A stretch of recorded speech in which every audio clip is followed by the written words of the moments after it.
Hello everybody, my name is Dave, thanks for joining me today. We're going to do a review of this. This is, in conjunction with these, is a dual zone fridge thermometer.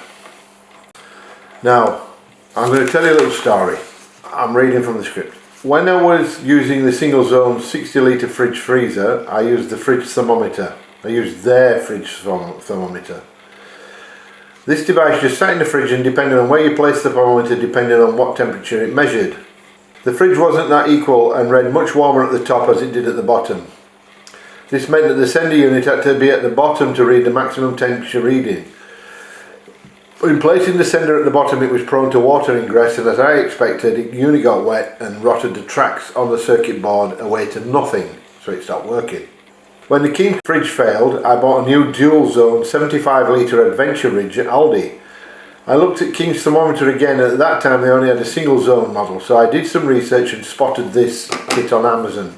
All electronic thermometers are susceptible to water damage, whereas the mercury type was not.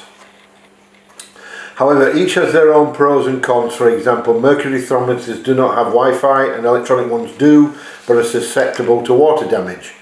If I could improve this whatsoever, I would waterproof the sender units, because this is my second one. I've had one of these before, and there's a problem with these units. Now, they have a hook on the back, and that hook's on the basket, but they easily get knocked off and they drop into the bottom. When they're in the bottom, water gets into this compartment and rots away the circuit board, exactly the same as the King's one did. Now, you can replace these, not a problem. However, this kit with two of these and one of these is just $29.95 on Amazon. I'll put a link in the description below, but if they were waterproof, they'd be a lot better. So what I suggest is you put this on and you put some tape around to hold this door on, and to hold that onto the thing so it can't get knocked off. That way they're held up in the air. The fridges are a lot better now because the elements are at the top, so the cold drops down from the top, so they're equal throughout the fridge. So the pros for this dual zone thermometer are, the main unit has a stand. It has a stand at the back here, so it can stand like that. Now if you're camping, you can put it on your table, but it also has 4 magnets on the back, so you can stick it on your fridge. So what I'm going to do is I'm going to put the batteries in and then get it, because I've got the 2 sender units that came with this one in the fridge and the freezer over there, so it should pick them up. Now this isn't waterproof either, but this never goes in the fridge.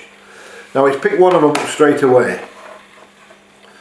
Now the setting's in Fahrenheit, so we change that to centigrade. So in the fridge it's currently 6.3 degrees centigrade where that is located. Let's let that settle.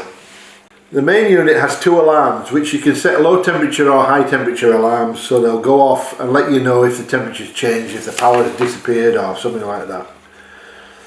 There are 2 senders, there are 2 of these, one for each compartment. There's one in the fridge, one in the freezer, and the main unit reads in scales of degrees C and degrees Fahrenheit. So what you'll find here is we've got 6.3 in the fridge and minus 15.8 in the freezer. Those are a bit extreme, really. So that says minus 16, that says 6.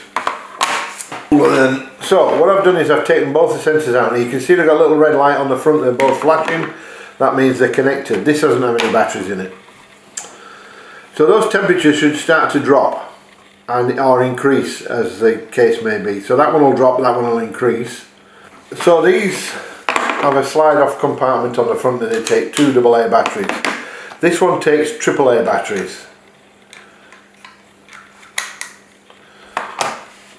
So the key with these is to make sure that they don't fall off the shelf by putting some tape around and holding them on.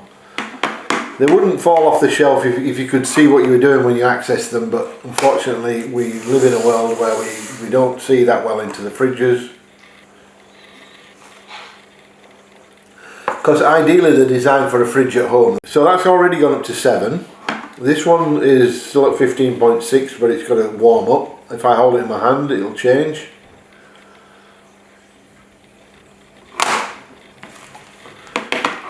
So I don't know if you can see on there but the top one is minus 15, that's sensor 2. Sensor 1 underneath is 7.7, And at the bottom you've got indoor max, so it's 21.1 degrees in here, 21 max and a minimum of 20. That's what it's seen so far. That tells you your outdoor temperature. So if you're camping in the summer, you could see 35, 36 on there maybe, but that will tell you, oh yes, there you go. So this one is, number 2 is now updated, and it's now down to -7. So they only update every now and again. And that's up to 8.9 now.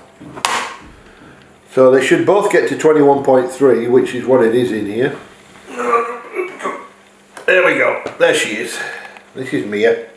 She was here last time I did this, weren't you?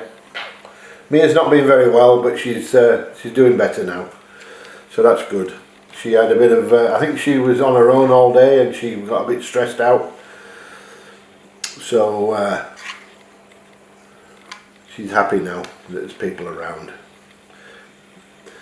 Okay, anyway, that's my review of this sensor unit. It seems to be good for what it does. It's designed for an indoor fridge, but it works well on the camping fridge too.